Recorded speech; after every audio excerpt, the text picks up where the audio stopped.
Pura local.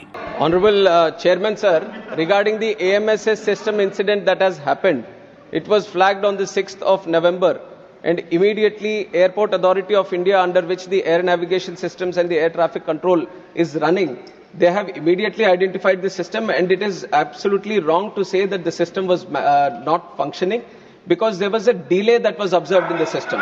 The switch which was supposed to process the speed of the messages that were coming in has observed certain latency, and the messages throughput was actually reduced. And it was immediately identified, and this was a system which was commissioned in 2020 year.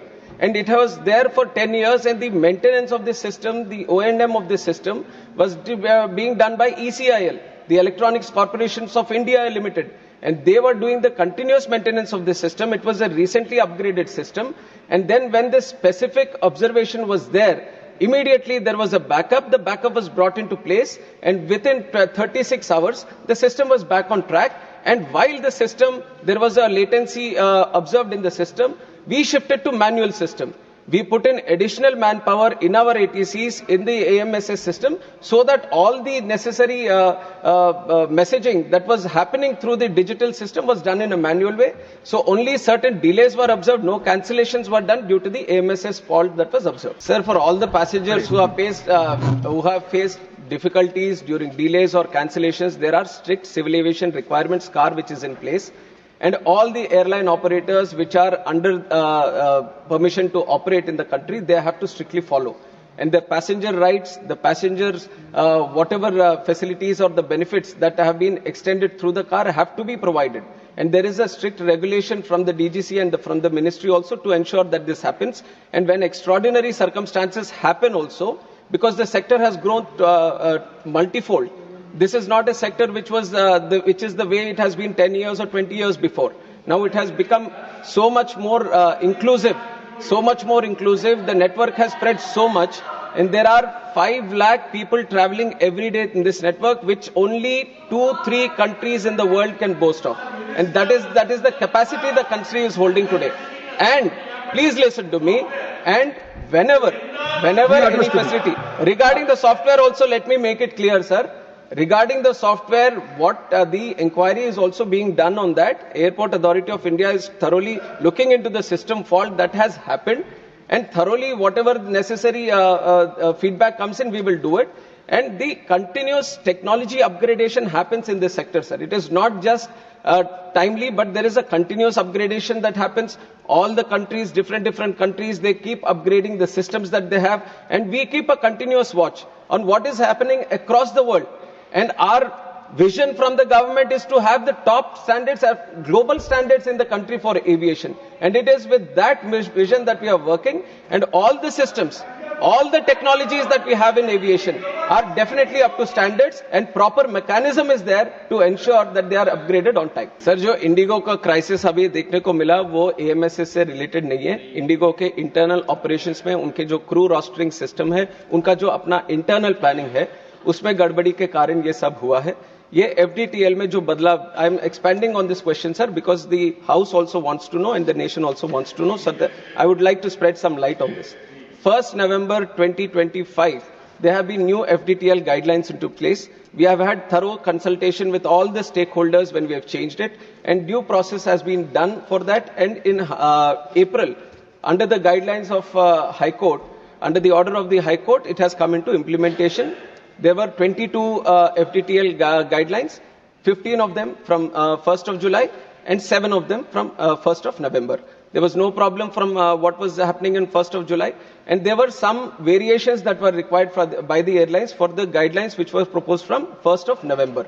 There were multiple stakeholder consultations done, not only with Indigo. We have other players in the industry also, with everyone. Multiple stakeholder consultations regarding the FTL, where we have been very strict, saying that there has to be no compromise on safety. Safety is the topmost priority. We care for the crew, we care for the pilots, and we care for the safety of the entire system. We care for the passengers. So from the ministry, we have made it very clear to all the airlines that they have to follow the rules. And from 1st of, I'm just expanding so that you get the whole understanding of the issue. 1st of November, since this has happened, DGCA has been in continuous consultation. They wanted some variations, all the airlines, not just one airline, all airlines have come back because they vary in the operations. Some are having night operations, some are operating heavily in the northeast, some have ATR specific operations. So even if you talk about airlines, they all have different kind of operations. And because of the operations and because of the FDTL guidelines, which is a uniform blanket on all the airlines, they all have come for different variations. DGCA has sat with all the airlines. Wherever there was no compromise on the safety, after thorough consultation and after thorough safety risk assessment, necessary variations, necessary exemptions have been given beforehand itself. And on 1st of December also, this was on 1st of November. What Honorable Member has also observed, we are talking about December 3rd, after 1 month. So there was 1 full month of operations in the new FDTL also. Why I am mentioning this point, even though we are saying because of the FDTL this situation has arisen, there have been a lot of internal complications. This is a day-to-day operations thing that the Indigo should have maintained. Indigo was supposed to manage the crew, was supposed to manage the roster through its day-to-day operations. We are there to check if the FDTL is properly implemented or not, and there has been no compromise on that side. And for 1 thorough full month we have been observing. On 1st of December, we had a meeting with Indigo on FDTL itself. When they required some clarifications, we have given the clarifications also with that idea, and they have not flagged this issue. So everything was running normal till then. Suddenly, we have observed this on 3rd. Immediately, once this was observed, the ministry came into the picture.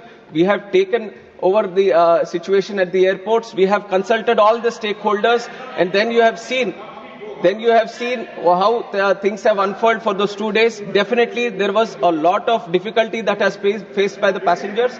And as a closing statement also, let me tell you that we are not taking this situation easily. We are doing an inquiry, and we will take very strict action, not only for this situation, but also as an example.